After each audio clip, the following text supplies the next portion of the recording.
This is You Only Know What You Know, a podcast by Compass Health Center about the sometimes messy, always meaningful work of parenting and mental health. I'm Britt Teasdale, a writer, photographer, and parent of 2 young children. And I'm Beth, a clinician with more than 20 years of experience in youth mental health and a mom of 2 teens. We're here to bring honest conversations, clinical insights, and a little bit of real-life parenting perspective to the table. Because none of us have it all figured out. We're all just learning as we go, and that's okay. Change is a part of growing up. Sometimes transitions arrive as expected, like moving into a new school year. Other times, they come with uncertainty or loss that can shift the rhythm of an entire family. Even when a change is positive, it can still feel emotionally complicated for kids, teens, and parents alike. As parents, we want to help our kids feel supported and steady, even when we may be feeling these transitions ourselves. Today's guest works closely with children, teens, and families, navigating life transitions and the emotional impact that often comes with them.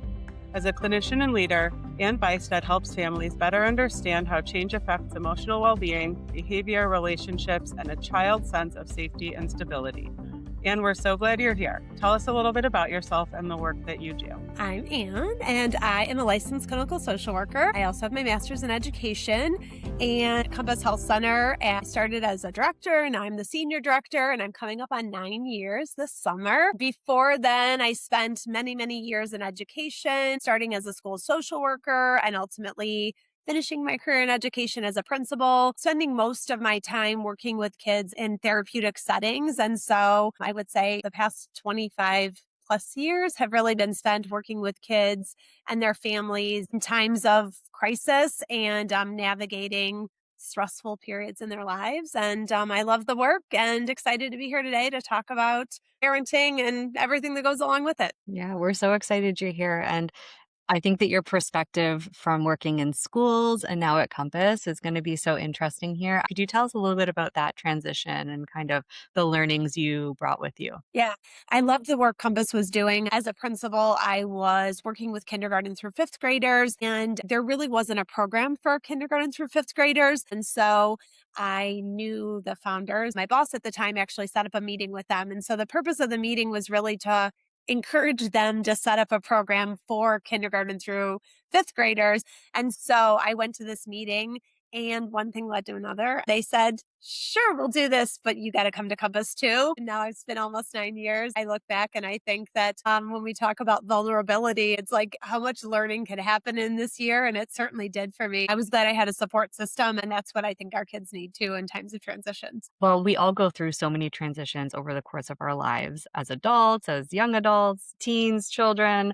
I mean, life is just full of them. From a developmental perspective, why are transitions so vulnerable, and especially vulnerable for kids and teens? Even when the transitions and, the example I just shared was expected. I had months of notice about the change, but because I was out of my routine, because it was different for me, my brain had to work so much harder to navigate every little thing. And routine and familiarity are not merely comforting, right? It is neurologically efficient for us. And so I think when we think about adults, our prefrontal cortex is developed, right? So we're able to do this even when it's hard. We're able to do it with much more ease than our kids and our teens. But when we're asking our children to do this, they have to work so much harder, and it puts them in a much more stressful position. And so even when it's a positive change, it just makes them more vulnerable from the onset. We're talking about transitions and changes, and I know we're talking about how some are expected and some are unexpected. There's so many different kinds of transitions, but what are some of the typical life transitions that we're referring to, and then some that may come up unexpectedly? Just some examples so that for people listening, there's a little more context. Obviously, you think about all the school transitions, right? So I think the big ones are kindergarten, high school transitions, college transitions, birth of a sibling. That can be a big one. I think that the ones that are unexpected and often, if you were going to put things in a bucket that are like less positive. It can be a loss in a family. It can be a divorce. Moves can go either way. Things like puberty can be a transition. Adolescence is a transition. Retirement can be a transition. Job loss, that can really have an impact on kids. So those are some of the ones that come to mind. I think that's so helpful. And I think while some of them are expected, new school years, transitions to high school, we often forget. I got a call from a friend truly last week saying, I need you to help me find my kid a therapist or a PHP IOP because she is all of a sudden like explosive with her emotions and crying and fighting a lot with her siblings and then apologizes afterwards. And this is so not her. I think something's wrong. And I said, slow your roll. Remember, yes, a therapist, in my opinion, can always be helpful. And it sounds like she needs some skills and strategies. And we're coming up on the end of the school year. And she's going off to overnight camp for the first time and going to be away from family for the first time for a chunk of time. And I think even though we know these things, we kind of forget that what maybe is people are excited about. It's going to be summer. School is over. I'm going to camp. I'm so excited. It starts to hit kids and they don't always know that that's why. Let's talk a little bit about how to try and prepare as parents and prepare our kids for some of the transitions that are expected. Like what's important in terms of conversations or changes that we can think about. Yeah. We talk a lot at Compass about coping ahead. It's sort of like control what you can control. There's so many things that are out of our control and are unknown, but it's like, what do we know? We have a calendar in our kitchen. My son and I both really benefit from like the visual schedule that we have posted. But I think like, what are all the dates? What are the times? What do we need to know? And I think even things like whether it's camp or even for your kid who's going off to college, what are the dates that I'm going to come and visit? What are the dates that you can expect you're coming home on these breaks? So all of the things that are like the known entities, I think are really important to have up front for kids, also outlining as much information as you can front load them with. And some kids just aren't going to feel like they need that information. But I think that as parents, what we can do is we can give it all to them and then let them decide how much information they want to take or not. It's our job to give them the tools and it's their job to decide how much am I going to take this in or not.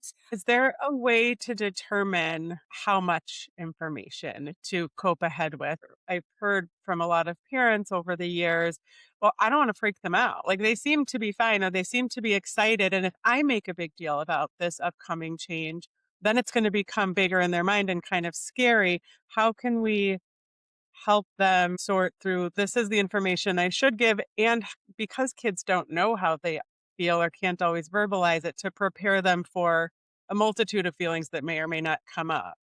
I think the biggest message is I'm here to talk. And where can you find the information? So again, maybe there's a way to post the information. Do you have a bulletin board in your kitchen or your office where you can put the information so it's readily available, it's readily accessible? You're right. We don't want for a child who isn't alarmed and then you're like putting so much on them. We don't want them to be like, I wasn't freaked out, but thank you. Now I am really worried. But I think it's really making sure they know my door is open. I'm here for any question that you have. And here's the website. Here's any information that you might have.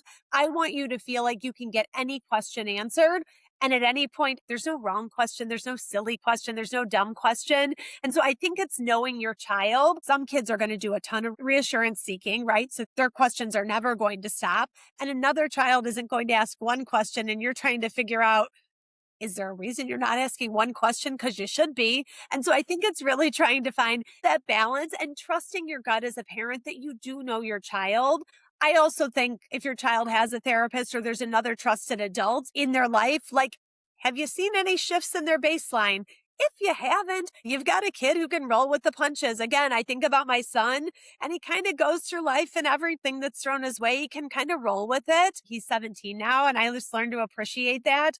Sometimes I wish you'd ask more questions, but it's okay. We're doing fine. Maybe, finding, depending again on what the transition is, but if it's transitioning to high school and there is someone that they know and feel comfortable with who is a year or two ahead of them or an older Right. sibling, Lord help Absolutely. the oldest siblings in all of our families. I am one.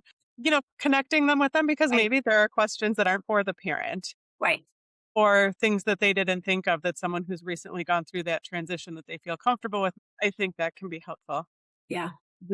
My family has a couple big transitions coming up this summer. So we are going to be moving probably in August or something like that. I have a soon to be 6-year-old and I have a like 20-month-old. So little, they're still fairly little. My almost 6-year-old will be going into grade 1. So I'm curious at such a young age, is it the same kind of strategy for such little kids? My 6-year-old is like a big feelings kind of dude. Lots of big feelings. And I feel really excited about the move. He seems to be really excited as well. But how do you help prepare such a younger child when some of these concepts can feel a little daunting? I mean, I think in some ways with you saying that he's a big feeling kind of kid, could be more helpful because you're gonna see it, you're gonna feel it, as opposed to a kid who doesn't show their emotions very much with you having to do a lot more guessing. But I don't know where you're moving, but if you're moving somewhere close, it might be that you wanna take a walk by the new house, or you might wanna do a drive by, or if it's not close, can you pull it up on the website to be able to give him that real, like, visual of, "This is what it looks like." You're not gonna be able to probably go in and walk through the house multiple times, but to be able to get a feel. And I think just continuing to see what questions come up. And if he's not verbalizing it, which makes sense, he's little, I always think about really like what's the change from their baseline. So even when he's 6, you know what his baseline is. And so as you move in and a week or two or a month later, if you're noticing shifts from what he typically looks like and it feels different, that's where your gut and your parent instinct is going to kick in to say, something still feels off. Let's talk about this. Let's figure it out. I think the biggest thing through any transition, no matter if it's expected, if it's unexpected, if it's wanted, if it's unwanted, is an adult who is able to co-regulate. And really, they talk a lot about stress buffering and the idea that through any stressful situation, that if there is an adult who can really help mitigate some of the impact of the stress, kids can get through it easier. I always think for parents, parenting is hard enough. How can parents make sure that they get the support they need? And so if you're going through a move, do you have somebody else that can kind of help you out or can bring you lunch or can do whatever you need because it's hard so that then you can be your best self for your kid? And I think that's the biggest thing. We know that co-regulation is contagious. So is dysregulation. If I'm hollering at my kids to like get their stuff all over, that's actually really unhelpful for them. So how can I do what I need to do for myself so that I can co-regulate and they can be in a better place? And I think that's going to have the biggest helpful impact for your 6-year-old and your 20-month-old. There is some coping ahead you could do, but it's really in those moments be able to make sure the transition feels as calm and stress-free as it possibly can. That is so helpful. Thank you. Because it's hard when you're going through transitions yourself, right? Like everyone in the family is going through this. You can forget that, hey, it kind of, as the parent, it starts with me. I need to make Right. sure that I'm calm, I'm regulated, and it's going to ripple through the family. I know that there have been lots of articles written about this, like the timing of when your family goes through transitions, whether it's a move, whether it's a divorce, how at certain stages in a child or teen's life, these big transitions can be the most impactful. Is there validity to that in terms of timing, if there is kind of this big moment of transition? I would imagine that for certain kids and families growing up like that, there's a lot of pros to that. Like they learn about constant change. They learn how to start over socially and make new friends. I would say that it probably depends on how used to transition they are. At least that might be one factor. I've read that, life transitions in childhood and young adulthood can often, if they align with developmental readiness and emotional stability and supportive environments, when those protective factors are all in place, that helps kids adjust to transitions, Yep. prepare for transitions, and Again, it's going to depend on the kid, and is it expected or unexpected, and what, what challenges they might have individually. I did read about 3 different types of stress, and the third type is toxic stress. That really goes back to like, do you have a support system? Like, do you have healthy adults in your life? There is something about adolescence and your support system is so powerful, but it's like, are you the type of kid who can make a new support system pretty quickly? And then it talks about what can adults do and what can parents do. And it's how can parents help you quickly make another support?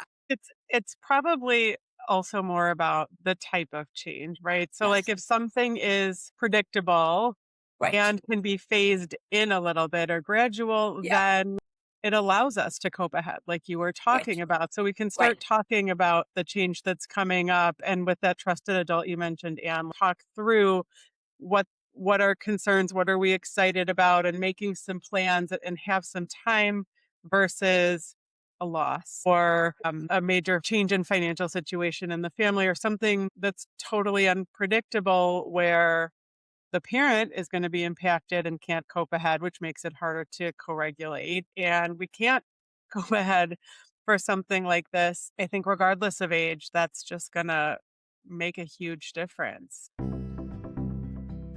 You talked about the importance of identifying changes in behavior and knowing your child's baseline. That's going to look different for every kid. What types of behaviors and things might we see from kids that raise the flag that, oh, maybe they're not coping well with an upcoming or current transition? Is it more about the behaviors that we might see or the things that they're saying and the feelings, or is it more about just a total change in how they usually are? What can parents look for that might clue them into something is going on that might be related to a transition that's coming up or happening? Yeah. I mean, I would say both. You know your child. And I think it could look like for little kids, you could see regression. Sometimes you'll hear about kids regressing in toileting or regressing in kids who used to be able to sleep through the night are no longer sleeping through the night. And that makes sense when they're little, right? Because they don't have the language to be able to explain how they're feeling or what's going on with them. For older kids, even like 6, 7 year olds, it might be looking more like meltdowns or tantrums. And again, they don't have the language to explain contextually what's going on for them. And so you're going to see it act out more in behaviors. For adolescents, yeah, you want to be on high alert for, are they isolating? Are they more withdrawn? Are you seeing any risk-taking behavior? Those kind of things. Is it a kid who used to be able to talk to you about things and now they're not? Or are their friends saying they're worried about them? Is it a coach or a teacher? And I really am a believer. Obviously, I shared with you my background in schools and now having worked at Compass for so long, but we need to be able to rely on the other adults who are in our kids' lives who care about our kids. And so that might be a family member, but it might be a coach. It might be a school social worker. It might be somebody who sees our kids a lot. And if you're worried and your antenna's up, I would put a call into the coach and say, does everything seem okay? We had a transition in our life and something just feels a little bit off. And I think that's very appropriate. It never hurts to be able to say to your kid, I'm worried about you and I want you to schedule an extra session with your therapist, or I want you to have an assessment. I'm just a little bit worried and I feel like maybe you don't want to talk to me about it, and that's okay, but I want to make sure that we're getting you the help you need. And so let's schedule an appointment or something like that.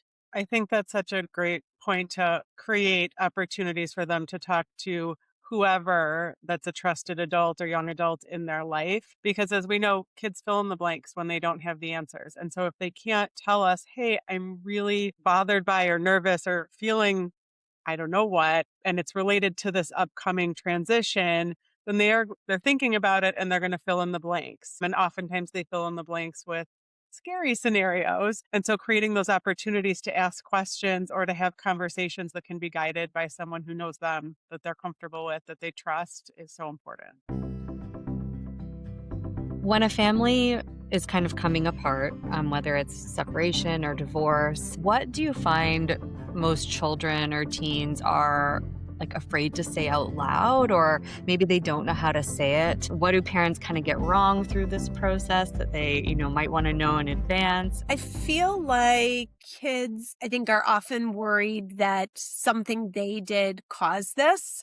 So whether if it's a divorce, I think that they can fear, was it something they said or did that caused the divorce? They might be angry, and they might be angry at one parent or the other.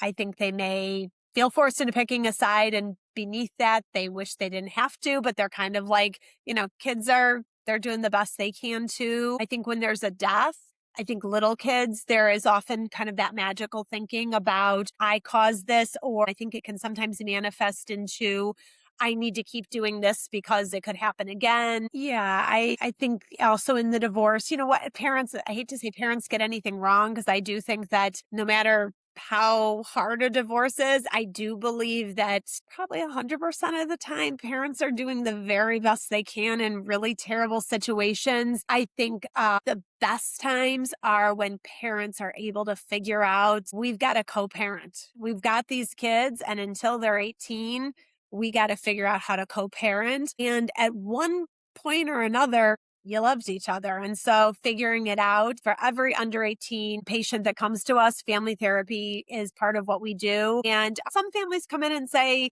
we're going to participate in family therapy, but we can't be together. And that's okay. Like, we'll do 2 separate sessions, but the families that are either going through or have successfully gone through a divorce, but they're able to say, you know what, we are co-parenting and we can do it together.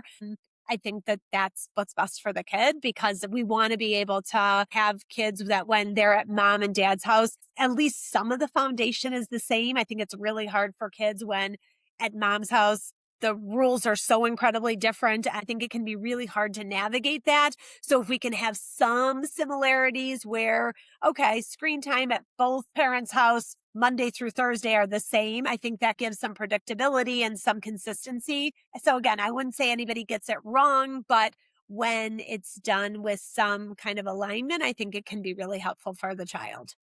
If you're going through this and you want to try, and like you said, parents are trying to do the best they can, are there any things that they should avoid doing? Like, are there kind of like, hey, like avoid doing this in the long term, it will be healthier for you and your children and the co-parenting relationship? I think remembering your child, whether it's loss of a partner or divorce, I think remembering that your child is your child. So whether they're 7 or 17, I think that sometimes kids get parentified, and I think it can be a challenging role for the child. And so we want parents to have support 100%. That is so important for parents to have, and really encouraging parents to have that be a therapist, or have that be a friend, or have that be a family member. But I think when possible, avoid it being your child. I think it can be really tricky for the kid, and just the boundaries become hard. And so when possible, avoid that. I think overly confiding, especially we see it in divorce, where I think parents are under a lot of stress, and I think that they confide and share about the conflict with the child. It puts the child in a place where they just know too much. And so I think, again, use other adults, use a therapist to be able to share that information and protect the child from the adult issues. We want to be able to keep them out of that as much as possible. I think it goes back to the stress buffering and the idea of co-regulation, that wherever we can, give the adults the opportunity to regulate themselves, to get themselves to like a calm, regulated state before they are trying to do that for their child or teen. And I think that it allows the child and teen then to be a child and teen,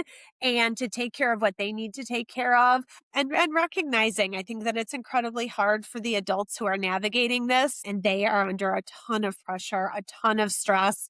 And so it isn't easy. And so wanting to make sure their support network, their support team is very strong, so that they can show up the best way they can for their own kids. And just to be clear, I mean, co-regulation doesn't mean not showing emotion in front of your children. And of course, the age of the child will make a difference. But if you're experiencing a loss, the adult is experiencing a loss, whether it's divorce or the breakup of a relationship or a death or an illness. And it can be really helpful for kids to see if the adult is in a place to say, like, yeah, I'm feeling really sad too, or I'm feeling a little bit scared too. And to, in an age appropriate way, model that and create a space So and kind of normalize that feeling. I don't want anyone to think that co-regulation means like this neutral, totally professional, non-emotional stance. We're just not putting it on the children. If we need to be totally out of control, which sometimes we're just that sad or that angry, okay, maybe we need to do that in private, but it's totally okay to talk about our emotions and to model them. I mean, that's how kids learn. And as long as they don't feel like they have to carry the weight of that, yep. transitions are really hard, even the really exciting ones. I mean, but we all remember the first time we saw our parents cry or get really, really emotional. And it's obviously hard to see. There can be meaning that comes from that or bring people closer together in a healthy way. And then if it is 2 weeks later and you're still sad together, that's fine. And if there's another adult who is able to help, it's essentially like we want to be able to, when it's appropriate, support our child's central nervous system in helping become regulated. So if everyone in the family is dysregulated, it's going to be hard for our child to become regulated. And I think Beth did a really nice job of helping to explain that. But I think that it's like at some point, we don't want everyone in the family to be dysregulated. And so, how do we do that together to become regulated? So, for those of us who may not know, what does supporting our child's central nervous system actually mean? Because that sounds very daunting and medical.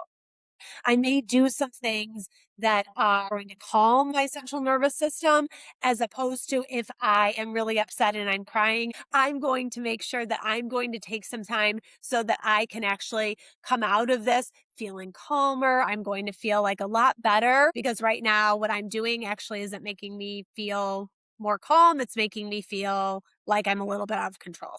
That doesn't sound good. So, like some of the same things that work for us as adults Yes. also work for our kids when it comes to bodies. And so, modeling that or doing it together, Yes. and maybe sometimes if you're in a place to in an exaggerated way. So, if I have a child who is, like you said, shallow breathing and crying and freaking out, I'm just going to take deep breaths and not even say that I'm doing it and they start to do it too. Or Sure. if I start to talk quieter, you're saying they also might mirror that. And I'm so glad that you brought up the fact that it's okay for our kids to also see us crying or upset during these moments of transition because that is also so normal and so healthy for our kids to see. And then, like you said, it comes to a point where then you can start practicing those skills together. Because I remember, and I think we touched on this type of transition briefly at the beginning of the conversation, but when a new sibling enters the picture, right? And I remember when my son was 4 and we had our second, and like everyone was very emotional. It was a very emotional time. And part of me was like, oh, I need to keep it together for my 4-year-old. I need to keep it together. But there was just so much. I mean, you just had a baby. You're excited, but you're also sad. You're excited about this new person, but also grieving a little bit of that for your child and everything. So there's just so much emotion going on. And I remember my son kind of being curious as to why I was also crying. And it was an opportunity to say, sometimes you can cry because you're so happy and there's just so much emotion, and kind of normalizing that for him because we hadn't really had that big moment yet in our family system. So yeah, just thinking that it's okay if you can't hold it together because that also is normalizing for your child as well, depending on what it is. Yeah, we're not robots, right? Like, we don't want our kids to think that as adults, we are just going through life and we don't have emotion. When we're talking to parents and when we're teaching kids skills, we talk to them about like, give opportunities to talk to your kids about mistakes you make at work.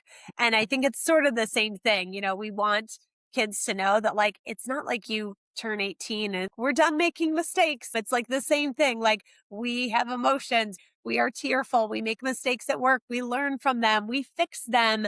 And I think it's really healthy for our kids to be able to see that because that will continue throughout our whole life, right? I don't want to forget about our young adults too, because, I know we're talking a lot about kids and teens, but a lot of these life transitions really, really impact you when you're a young adult too, right? Like you said, things just don't change when you turn 18, right? The loss and grief, divorce, your family moving out of your childhood home, like all these things can still really impact you as a young adult. Would love to hear your thoughts on how transitions can affect different ages differently, and if we can touch on young adults as well, because I think sometimes they get overlooked in these conversations. We've talked a little bit about this, but I think when kids are littler, it makes sense. Like they don't have some of the same language. So I think that parents are often trying to connect the dots and fill in the gaps themselves and trying to piece together what they don't have the language to say. And then I think, as kids get a little bit older, our middle schoolers, they are often in that stage of puberty's kicking in and independence. And I think they're becoming less vocal. And so I think for those kids, it's some of the same thing where parents are still trying to figure out what isn't being said. And so probably as you listen to the podcast, I'll say the same thing over and over. But I think I'm really always encouraging parents to always look at your kids functioning and what was that baseline. Parents always say, like, when should I be worried? Is this something I should worry about? And a lot of times it's like, I don't know, should you? Is this what they're typically like? Sometimes kids come home from school and they do need an hour or 90 minutes to decompress. And that's just how they are at their best. And for somebody else who really doesn't need that, and this is a shift in their behavior, that is something to worry about. That is something that you should say, this is different and this is making me nervous and I want to get support. I think as we're thinking about all these transitions, it's like pay attention to the things that are different. I guess that makes me wonder. We are asking our kids or ourselves or our families to adapt to something new. And if our kids' baseline is struggling with that, they are more introverted, there's some social anxiety, like that's just their baseline and it doesn't impair their functioning. But transitions like going off to college or starting a new school, like, part of transitions are rebuilding a sense of belonging in a new environment, even great transitions. So if our kids' baseline is struggling with that, how do parents know I need to push my kid or start helping them develop skills to get out of their comfort zone versus, okay, well, it's going to be tough, but this is part of life, is being able to get through this. I think there is so much research out there that supports the social network. I think that it's a little harder with young adults in college because frankly, as parents, you just don't have the same level of control. But I think a good baseline for a middle schooler or a high schooler at a new school is, as your parent, I don't care what you join, but you need to join one activity and you need to go to at least 3 meetings. And I would say the same thing for a new college student. My daughter, she's just finished her junior year, but the expectation was like, you got to put yourself out there. She's an introvert. And I think that she probably would have done it on her own anyway. I know neither of you have college kids yet, but every college tour you're going to go on, you're going to hear them talk about some version of, it's called something like a mega fair. And it's like your second weekend you're there and they do something on their big field where every club and organization comes together. And I think the idea of it is all these freshmen are coming together and schools know that the best way for their kids to succeed on a college campus is to get involved. And I think the same thing can be true at any new school is you got to get connection. We know you got to get connected. We know belonging is so critical. And so that's what I would say for any parent is give choice, give options. You're not asking them to sign up for the next 4 years, but you're asking them to attend 3 meetings. And after the 3 meetings, if you decide this isn't for you, then we'll have a conversation. You're not saying they can quit right away, but you're saying we'll have a conversation. And so I think you need them to get out there. You need them to put some skin in the game to be able to say, let's try this out. And we know if kids get connected and they just need one person. They need one person that they feel like this person sees me. We have something in common, but it can be the difference between feeling like you matter and that somebody sees you and that you can show up to school and you've got a friendly face versus not. I think it is critical and parents do need to push a little bit to be able to make that happen. That I'm so glad that I'm going to be able to call you in another year when we're starting to think about some of Please these do. things. For some kids, I assume this is harder than others. So I think about kids who maybe struggle with issues related often to rigidity. So kids and teens and young adults on the autism spectrum, or that may have various anxiety or other disorders. How does that factor in, and how can we best support kids and families who are struggling with those things going into transitions? Kids who are neurodivergent often experience transitions more intensely. And so the more you can cope ahead and allowing more time and doing more prep for transitions, it would lead to better outcomes. I think sometimes too much prep for some kids can actually be unhelpful. Like sometimes the worrying can be the worst part. If you know this move is going to happen in October, but you've got all summer and your child is going to go to camp and they're really looking forward to camp, is it actually going to be helpful for them if you let them know before they go to summer camp, or are they going to spend all summer camp worried about this? I think there's really a question to be had about, is it better, or is it better to let them know in August, even though you're going to lose some prep time? And I think there's a conversation to be had. If they have a therapist, I would have that conversation with the therapist. I mean, obviously, if the kid's 18, you shouldn't be talking to their therapist without them. But if they're 7, have that conversation. We know sensory components can be really tricky. My son has ADHD, and we know that there are things when we think again about his prefrontal cortex, and we know that executive functioning, impulse control, he lives in the present moment. And that is wonderful. And it also means that we have to do a lot of prep, and why we love our calendar, because I think that there is so much more we need to do to be able to prepare for what's coming up next. And so as you think about a move or you think about a college transition, there are so many steps that need to happen to prepare.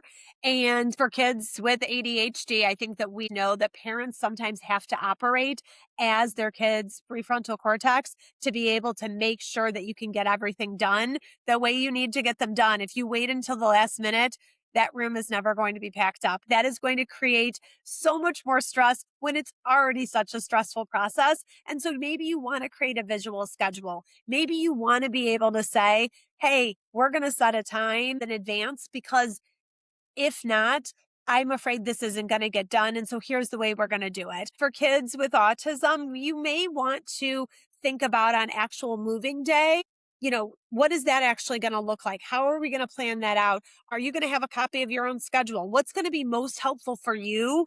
Are you going to have a role in actually planning this out? And how do we get kids involved so that they can feel like they're part of the process, as opposed to it just happening to them, which often kids feel like these changes are happening to them, not with them. And so I think as much as possible, how do we include them in the process? Can they be part of it so it feels more collaborative as opposed to just out of their control completely?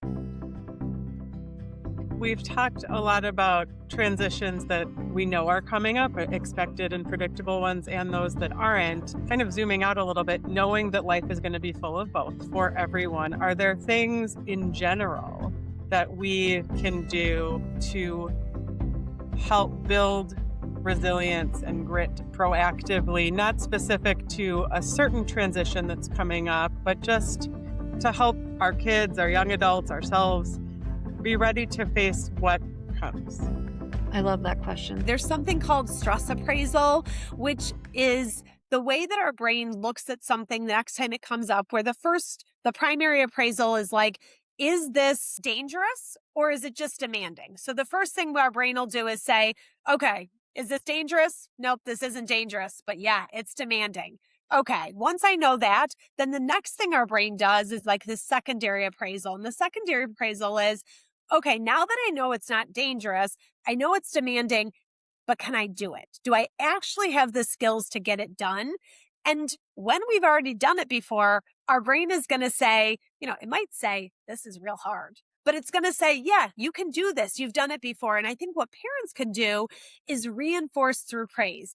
You can do this. It is hard and you can do it, and we can do it together. I always like it when parents can say, I believe in you. You can do this. And the good news is, if you don't feel like you can do it on your own, that's okay. You've got an entire team of adults who love you and support you, and you can come to any one of us and we're going to help you through it. And when kids know that, you're unstoppable. Knowing that they've got a team of people who can help them get through it, I think is really what kids needs to know. I want to ask you about guilt because I think a lot of chosen transitions, whether it's a move or a divorce or something that the parent or the parents have chose for the family, that can come with guilt, especially if their child is struggling a little bit with the transition. So what do you say to parents who they know that they've made the right or they think they've made the right decision, but there's a component of guilt for the discomfort that they've caused their children or their child? Parenting is hard and kids are resilient. Just because your child right now is not comfortable with this decision, they are resilient and they're going to be able to manage this. And I think that we also can't accommodate everything that kids need or want. I think it would depend what the decision was, but let's say it was a move. Kids loved the old house and then parents sold it and they have a new one. Like, yeah, it was really hard to leave that house. We had a lot of great memories there and I feel sad about it too, but I'm so excited about this new house and I am confident that we are going to build or create so many wonderful memories in this new house and it's just going to take a little bit of time. I think continuing that narrative and that kind of mantra, and if the kid's angry about it, I think the parent can just kind of continue to say, I know you feel that way. I'm sorry you feel that way, but I feel like this is the right choice for our family. I think that it's okay that kids are going to struggle with some changes, and it doesn't mean that it's the wrong choice for the family. Yeah, because there's always that fear of like, you ruined my life. Like Right. you made us, you did this and you ruined my life. I do think with little kids, there's also, and maybe teens, like, I don't know, maybe all ages, like media can be helpful if you know what it is. Like I remember there's a Berenstain Bears book about moving and like it's great for kids and it talks about the feelings associated with it and kind of getting through that process. There are lots of books. You have to, Yeah. maybe ask someone who's read them or vet them as parents, and movies and TV shows and episodes about families experiencing loss or divorce. I think that can sometimes be a helpful tool if you can find the right ones. Yeah. A little follow-up question still on the guilt train. If a parent really is struggling with these feelings of guilt and they're having trouble moving past it, can those feelings of guilt in turn then impact the child, like making them feel like, oh, maybe this is a bad thing that's happening to our family? Like, can that ripple? How strong can those feelings of guilt be, and can they kind of move through the parent to the child? How conscious should we be of those feelings? I think that if it feels that impactful, like the parent is like, this doesn't feel like a short term thing. I mean, I would get a therapist and I would engage in family therapy, right? So, I guess I would also be thinking about how old is the child? Are they old enough to engage in family therapy? But if it does feel like they are developmentally appropriate, that's where I think a therapist can be really helpful. And it can be short term, right? Or if it's something that the parent feels like, I really feel like I stand by this feels like a great decision, but I need somebody to help me sort out my own feelings. That's where an individual therapist can be really impactful and helpful. Again, I would say, I think anytime you go through a divorce, a therapist is really helpful. That's a major life transition, especially when there's kids involved. And there's grieving for the whole family, right? If The it's whole family. any type Yeah. of loss or Yeah. transition in that sense, there can be grieving. For And sure. we've all heard of the 5 stages of grief. Are those applicable to children and like young people as well? I've heard about it in the context of being an adult and moving through those 5 stages. Is it similar for young kids? Sometimes we'll think about, gosh, it seems like they handled that really well. And then a month or two later, all of a sudden something will come up and we'll go, that was out of the blue. And it doesn't even seem like maybe it's connected to the precipitating incident, but gosh, it sure was. And it could just be that the way, whether it was our own defense mechanism or it was denial or whatever came up for us, but now it's showing up in a really impactful way. And I think it's just important for parents to be observant, to be curious, to be ready, and to know when it's like, can I handle this? Or do I need to get professional support? And that's okay. And I think probably in all aspects of our life, it's important to know, do I need a therapist? Or, if we were talking about schools, do I need to get educational support? As a clinician and a former school social worker and a former principal, how much should parents be sharing with schools about transitions coming up or after the fact? I know some parents have very close relationships with schools and are supportive, and others are hesitant to share too much personal and all that. Yeah, I think because of my background, I'm a very big supporter of, when possible, create the partnership. I think that schools want to be a support for kids and families, and they see our kids for 6, 7 hours a day. My kids go to CPS, and CPS has so many kids. But I still feel like I would be, if my kids were going through a significant transition, I would want someone at the school to know it's another set of adult eyes looking out for my kid. And so I would want to alert someone to say, our family's going through this. If you could keep extra eyes on them, please do. I don't see a downside. Even at Compass, I'm telling families, like, I would highly encourage you to alert the school, let them know, whatever trusted adult that your kid has identified as somebody that they rely on, I would give them a heads up. This is something you're going through. Keep an eye out. With kids, and this is a little bit of a different topic, but talking about schools reminded me, I know we've seen a lot of situations where kids and teens, the way that they behave shows up differently at school versus at home versus socially. I'm not sure exactly what my question is, but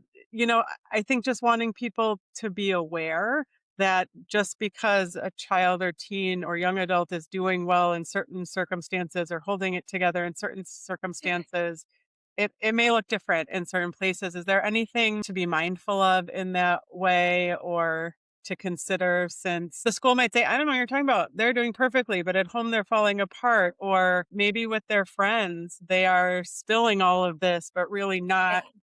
What can we do about that to make sure that kids and teens are supported and that, Yeah. yeah. Usually, what I think is most common is that kids let their guard down at home. So parents get sort of and I think we all do this, right? Like, the people we're closest to get the worst versions of ourselves. That's how it is for me. Like, my people I'm closest to get me at my worst, right? Like, I'll go to work and I'm like, I am so happy. And everybody else is like, whoa. But I think that, that's what often parents will say, gosh, they have been a bear. Like, they've been so irritable. I ask them to do one thing and they're yelling at us.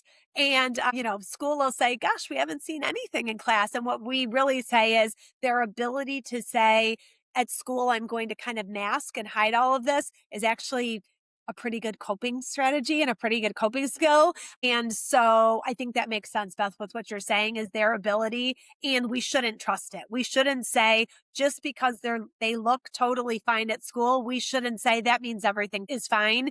It means they can mask. It means that they can act like everything's fine and it really isn't. And so that's why we need parents to say, this is what their baseline is with the people that know them the best, that they trust. And when there is a shift in that behavior in the settings they are most comfortable in and feel safest in, that's when we should be alarmed. So on the flip side of that, then, if a person or child teen is really struggling related to a transition and just not functioning, how does a parent know how hard to push? Like, I know it's going to vary, but at a certain point, you can't stay in bed forever because Right. your parents are getting a divorce or there was a loss. And I don't want to minimize the impact, and I know it will vary, but like, parents typically want to nurture and comfort. Yeah. And a lot of these transitions we know are really hard. And how do we know when to be like, okay, we need to start re-entering life as we knew it? Yeah. That can be so hard. If you needed a couple mental health days to be able to say, this is so darn sad, and I just want to stay in my comfy pajamas. But when it's like your functioning is impaired, you are saying, I literally can't imagine getting out of bed to do the things that I really need to do to function. That's when parents need to say, we need to get you in for an evaluation. And I think typically parents are able to say there's a difference between they need a little TLC, they need to be taken care of, they need a big hug, and to be able to regroup for a day or two, versus they are not able to do anything. They're not wanting to see their friends. And I think there is a distinction too between parents saying they don't want to go to school, but they certainly want to go out with their friends. on the weekends. They want to do the things that they want to do versus the less preferred things. But I think when kids are not wanting to do anything, it is sort of a cry for, I need to get more support. And that's when I would say, either get them in with their therapist for an evaluation who knows them, get them into a place like Compass for an assessment.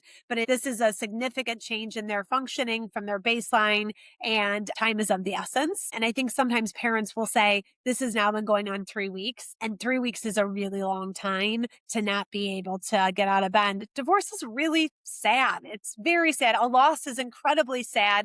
And most people are able to say, this is incredibly sad, and I'm able to go to school, and I'm able to go to work and do those things. So when you're not able to, we need to be able to say, this is really significant and we need to get you more support so you can live a meaningful life.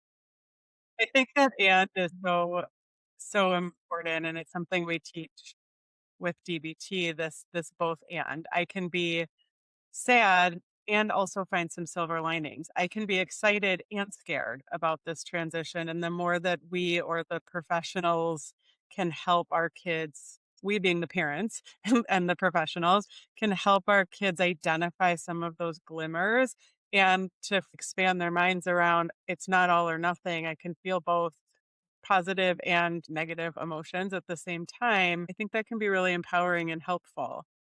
And I think also remembering that the timelines for processing, whether it's loss or a transition, differ so much depending on your culture and your community and your religion. Like these timelines can shift a lot, right? Depending on your cultural background. I want to just bring up one transition that we as parents, if you're a parent of a school age child or a university child, go through every year, the transition into summer, which we're all about to embark on right now. And just some tips from you for preparing for that transition. And also when there might be some signals that your child or teen may need some more support during those summer months, because I think we all tend to think, oh my gosh, it's summer. I'm so excited. We're going to have all this freedom. And then it's like without all that structure from the school year, things can start to unravel. So I would love to hear your thoughts on these transitions that we all go through every year when we go into summer. Now that my kids are so much older, I really am in that place, Britt, where I'm like, get me to the end of the school year because my kids have independence and they get to do all the fun things. And I feel like it's very different when they were little and in camps and there was so much shuttling and it felt so much harder.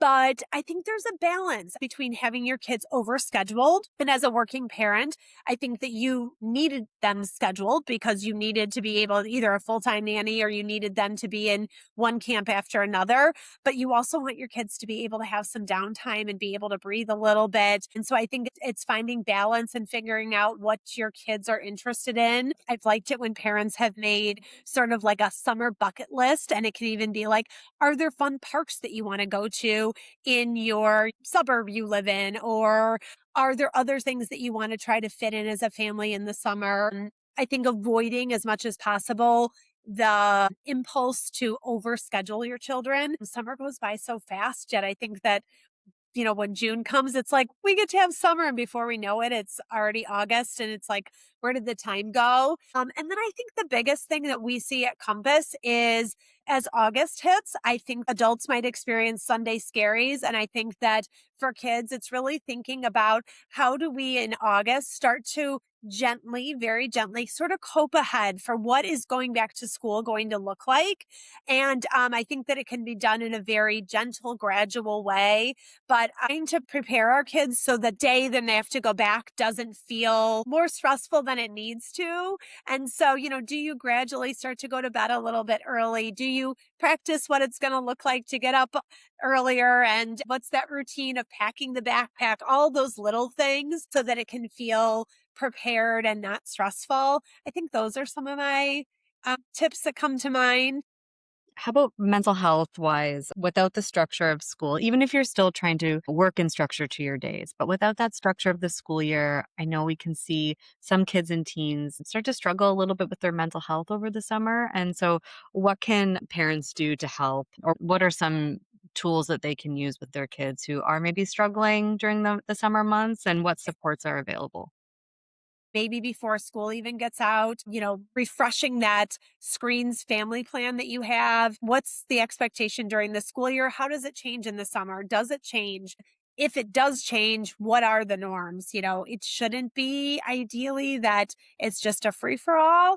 And so if kids during the school year have to have their phone charging in the kitchen or in their parents' bedroom at night, which I always think is best policy, does it change in the summer? And maybe it's that instead of having to turn the phone in at 9 o'clock at night, maybe it does go till 10:30 because they get to go to bed later. But just having those conversations in advance will, I think, avoid a lot of headaches and arguments as opposed to trying to do it when it's already felt really stressful. And I think also just keeping open dialogue. I know summer feels busy for everybody, but is there a way to be able to say, hey, as a family, we want to make sure that we're going to have family dinner every Wednesday night.